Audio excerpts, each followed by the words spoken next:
Seorang pengguna di Threads berkongsi cerita tentang kakaknya yang pernah bekerja bersama Niloufar, sekaligus mendedahkan sisi peribadi usahawan terkenal itu ketika di tempat kerja.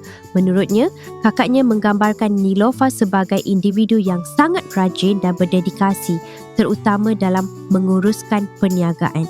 Setiap bidang yang diceburi tidak dilakukan secara sambil lewa, sebaliknya melalui proses kajian, percubaan dan pembelajaran berterusan.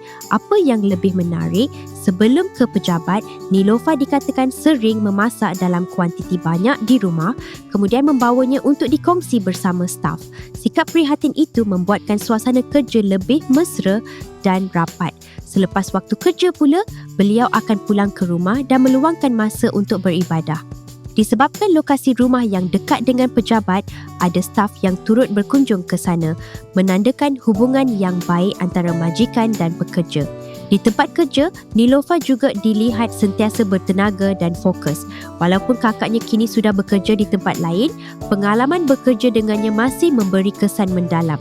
Dalam masa sama, individu tersebut menegaskan bahawa kakaknya tidak pernah melihat Niloufar sebagai seorang yang bersikap diva atau terlalu bossy. Sebaliknya, ketegasan yang ditunjukkan dianggap sebagai satu kelebihan untuk memastikan setiap kerja dilakukan dengan kualiti terbaik. Perkongsian ini secara tidak langsung menggambarkan bahawa Niloufar bukan sahaja berjaya dalam dunia perniagaan, malah dihormati oleh staf hasil sikap rajin, tegas dan komited yang konsisten. Untuk info, Niloufar telah berkahwin dengan Haris Ismail dan kini dikurniakan 2 orang cahaya mata lelaki. Niloufar juga adalah bekas juara Dewi Remaja dan pelakon yang kini lebih dikenali sebagai usahawan berjaya selain aktif dalam bidang pengacaraan serta dunia perniagaan yang semakin berkembang. Kalau korang suka video macam ni, jangan lupa subscribe channel Fakta Gempak dan tekan like. Kita jumpa lagi dalam fakta yang lebih gempak lepas ni.